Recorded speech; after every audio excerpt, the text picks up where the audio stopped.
Is Antarctica worth it? Yes. In nutshell, yes. And this is the part where you say, okay, great, you answered my question, and you move on to the next video. Please don't do that. Let's talk a little bit about why I think it's worth it. I've been twice, so you could say I definitely thought it was worth it because I went back. But I understand the hesitation and the questioning of why is Antarctica worth it? What makes it worth it? As you probably know, if you've gotten to this point, you've either heard people talk about it or you've done your research and you found that it is not an inexpensive trip to go to Antarctica. It is also something that takes quite a bit of time and dedication, not only to travel to the bottom of South America, to Ushuaia to get onto the ship, but also the time that it takes to travel to Antarctica on the ship and also the time that you spend in Antarctica. It is in total, I would say at least a 2 week trip that you have to find the time, the dedication to do, the PTO, the time away from work, all the stars kind of have to align for it. So in a nutshell, yes, it is 100% worth it. Let's talk first about the hesitations of why maybe you're questioning it, and then let's talk about the reasons of why it is. So I just covered basically all of them really quickly in a high level overview. And the first thing that you're probably thinking of is the cost. Expeditions, and I do mean expedition. Please, please do not jump on a cruise ship that should not be down there. These jumbo ships, they do not belong there. I will die on that hill. You really want to go on an expedition ship. Antarctica should still be about the peace, the quiet, and the science that goes on down there. So when you're looking at expeditions, you will find that expeditions where I have a wide range of prices, and that can be for various reasons. It can be the time that you're booking, it can be the type of ship you're going on, the number of people on the ship, the level of luxury that you're going to experience on the ship.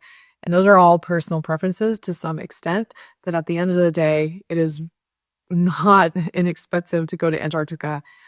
In my personal experience, the first time I went to Antarctica, I spent about $7,800 for my cabin, and I had originally booked I want to say I booked a porthole. Now I'm questioning myself. I had booked a twin porthole. We'll go with that. I don't think I booked an interior. That doesn't sound like me. So I want to say I booked a twin porthole. That was coming out of the pandemic. It was 2021 when I booked. My expedition was in 2022. The world was different. Prices were less. The second time I went to Antarctica, it cost me more. It cost me the price range of somewhere of around $12,500. It was with the same expedition company on the same ship. I did spend a little bit more money to be guaranteed a window this time. It also meant that I had a little bit larger cabin. It was a twin window. I was on deck 7, and the whole point was to have the window so I could look out and watch Antarctica and icebergs and the wildlife go by. I didn't necessarily need the extra space, even though it was nice to have. It was a good comfort. But so all that to be said, just in the two examples of expeditions I went on, the price range is very different. I should also clarify the first expedition I did was peninsula only. It was, I think, 10 or 11 days. I always say 10 because the first day you spend on land in Ushuaia. The second one I did was 14 days, and that one went below the Antarctic Circle. So it was a little bit longer, a little bit more involved. Either way, gives you a little bit of idea what the prices were. In my second expedition, I booked that in 2024 and went on that expedition in 2025. So again, prices have changed, the world has changed, things are just different. But I felt that those were both very reasonable prices for Antarctica. Antarctica ranged much higher, $20,000, $30,000. Again, it just depends. So that's probably the first thing you're questioning. And again, was it worth it spending that money? 100%. Why was it worth it? A couple reasons. I was on a small ship. There were 200 or less passengers on that ship, which meant we were allowed off the ship onto Zodiacs and onto land. I've talked about that in a different video. I won't go into it here. It also meant that we were on an expedition ship that did have scientists on board. The expedition team also was full of people with science backgrounds that were able to help us to participate in citizen science, bird watching, a bunch of different things that were going on the ship. And for me, the comfort level was great. She was an older ship, which I actually appreciated. It meant that she was bigger, she was longer, and she was shorter. So when you get into the drake and you start rocking and rolling, that's where you want to be. You don't want to be on something that's short and tall, and you really get rocking and rolling. And in the drake, that can be quite a lot.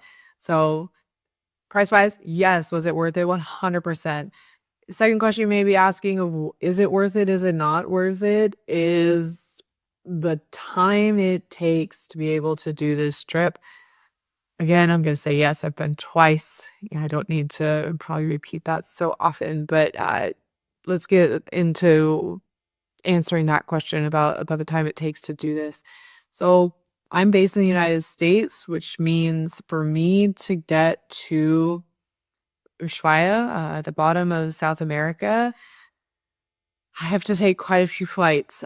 There's different ways, of course, that you can do it, but regardless, I do have to change planes. The first time I did this, I did a little differently because I ended up spending some time in Santiago, Chile on the way home. So the first time I flew Los Angeles to Atlanta to Santiago to Buenos Aires down to Ushuaia. You do not have to do it that way. I promise you that you can do it much simpler. I think for me, I can fly Los Angeles to Atlanta down to Argentina to Buenos Aires, and then Buenos Aires, you do have to change planes to a domestic flight and fly down to Ushuaia. So I can do it in three planes.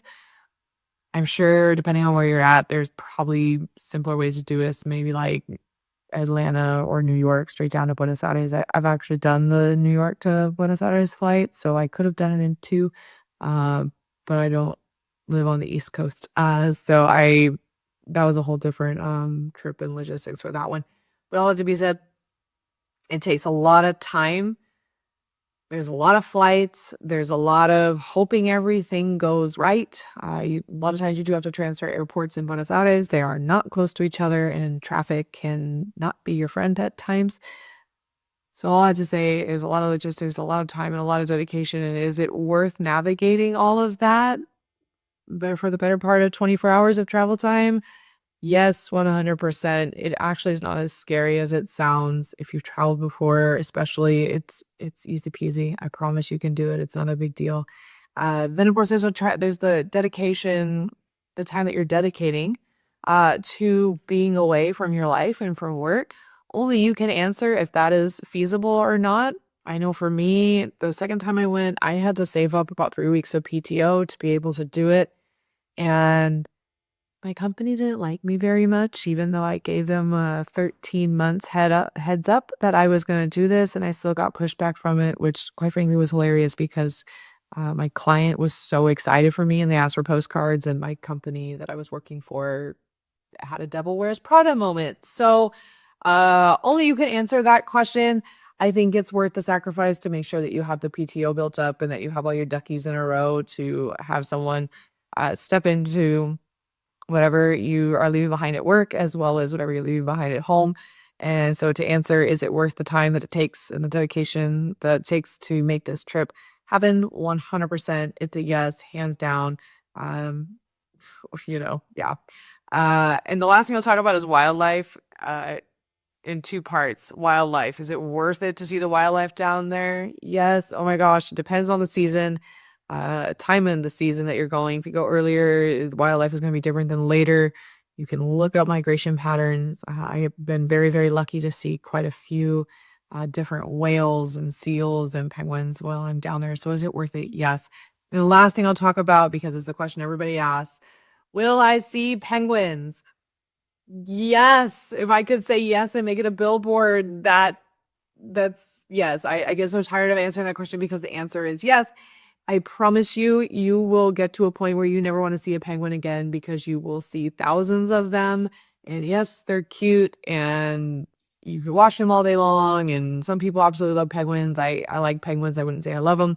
But that to be said, you will see penguins. You will see penguins on land. You will see them in the water. They will most likely swim under your zodiac. They will be out in rafts on the water, cleaning and playing and feeding. And for anybody that doesn't know, a group of penguins in the water is called a raft. So don't think that they're out there like on inflatable rafts. No, they are called raft when they're in the water in a group. So You will see so many penguins. They're one of the most ridiculous birds I have ever seen in my life.